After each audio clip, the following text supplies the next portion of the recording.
कपड़े धोने वाली बहू। शादी के पहले से ही विभा को कपड़े धोने का बड़ा शौक था। कभी नल के नीचे तो कभी तालाब के पास। अरे मेरी नीली वाली लुंगी नहीं दिख रही है। विभा की अम्मा, कहाँ रखी है लुंगी? अरे वो तो विभा ने परसों ही धोकर रखी थी आपकी अलमारी में, देखो वहीं होगी। वो ना मैंने आज धो दी, मुझे लगा कि गंदी हो गई होगी। अरे कैसे गंदी हो गई थी? उसे तो मैंने पहना भी नहीं। हे भगवान, इस लड़की के कपड़े धोने की आदत से परेशान हो गया हूँ मैं। जितना तो घर में राशन नहीं आता, उससे कहीं ज्यादा डिटर्जेंट पाउडर का खर्चा है। इसकी शादी करवा दो, शादी जाए अपने घर में ही करे काम, फिर चाहे घर के कपड़े धोने हो या पूरे गांव के। हाँ ठीक बोल रही हूँ, देखता हूँ मैं कोई लड़का। वो दिन भी आ जाता है जब विभा को देखने लड़के वाले आ जाते हैं। लड़की मुझे अच्छी लगी। होने वाली सास कहती है, बेटी अगर कुछ पूछना है तो पूछ लो।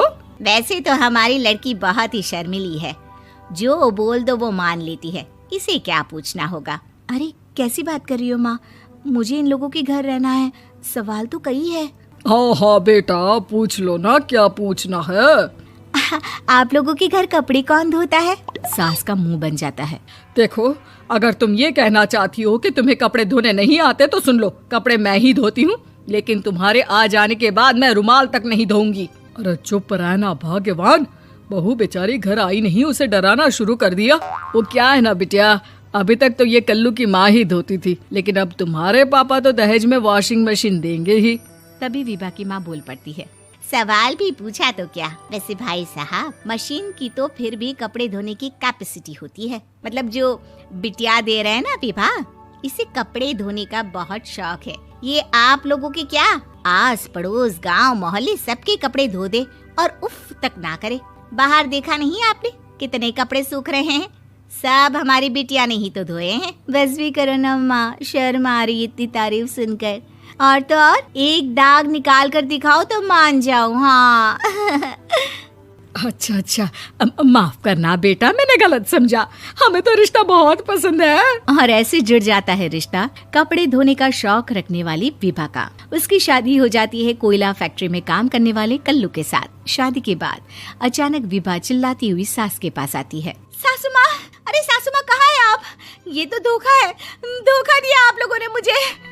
इसे ससुर के चक्कर के बारे में पता चल गया। अरे तो उसमें तुझे क्यों धोखा मिला है? अरे नल में पानी नहीं आता, कपड़े कैसे कब धुलेंगे? अच्छा, तू पानी नहीं आ रहा उसकी बात कर रही है। तो आपने क्या सोचा? कुछ नहीं। अच्छा, तेरी माँ ने कहा था कि कपड़े धोने का शौक है तुझे, याद आया मुझे। शौक बोलकर कपड़े धोने वाले मेरे जुनून को कम ना आके सासू माँ, कपड़ा धोना मेरा गुरूर है। तभी पति भी वहाँ आ जाता है। अभी मैंने इसे सनी देओल की फिल्म दिखाई है, उसी के डायलॉग मार रही है माँ। अच्छा सुन, साफ साफ बता रही हूँ, पानी सुबह 4 से 6 और शाम को 10 से 12 आता है, समझी? विभा टाइमिंग सुनकर हैरान हो जाती है। ये क्या भूतों का मोहल्ला है? सुबह 4 बजे उठकर कौन कपड़े धोता है? 4 बजे टंकी में पानी जाता है, फिर सारा दिन धोना ना, किसने मना किया?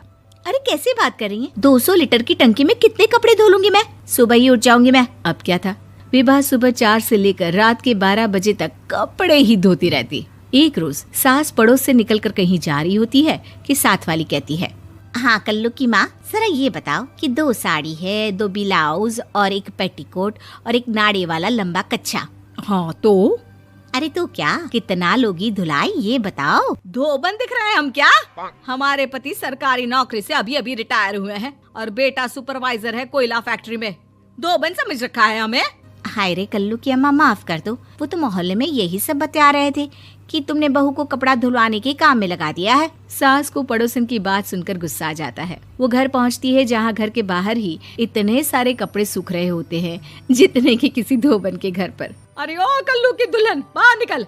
माँ जी यहीं आ जाओ, बाथरूम में चादर धो रहे हैं हम। अरे अभी हम धोते हैं, तुमको बाहर निकलो। ये आस पड़ोस वाले बोल रहे हैं कि हम बहू से कपड़े धुलवा कर उसे कपड़ा धोने वाली बना दिए हैं। अरे छोड़ो ना माँ जी, किन लोगों की बातों में आती हो? आस पास के लोगों का तो काम ही होता है कि वो किसी तरह सास बहू को लड़ा दे।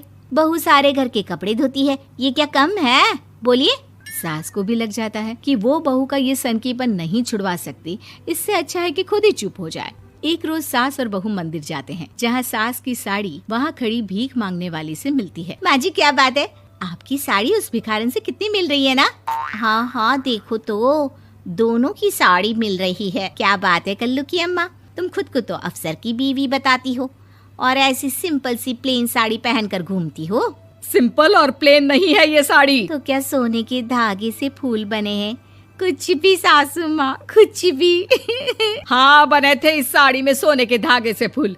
मेरे पति लेकर आए थे मद्रास से स्पेशली मेरे लिए 10,000 की। ताहे भाई साहब इस भिखारन के लिए भी सेम टू सेम साड़ी लेकर आए होंगे 10,000 की। सास उस वक्त कुछ नहीं कहती, लेकिन बहू के साथ घर आती है और अलमारी से एल्बम निकाल कर लाती है। ये साड़ी देख रही है, ये वही साड़ी है जिसे मैंने अभी पहना था। इस साड़ी में ये जो चमकदार फूल दिख रहे हैं ना, ये सोने के धागों से काढ़े गए हैं। लेकिन तू लोकल वॉशिंग मशीन ब्रश से घिस घिस कर सारे फूलों को निकाल कर साड़ी प्लेन कर दी।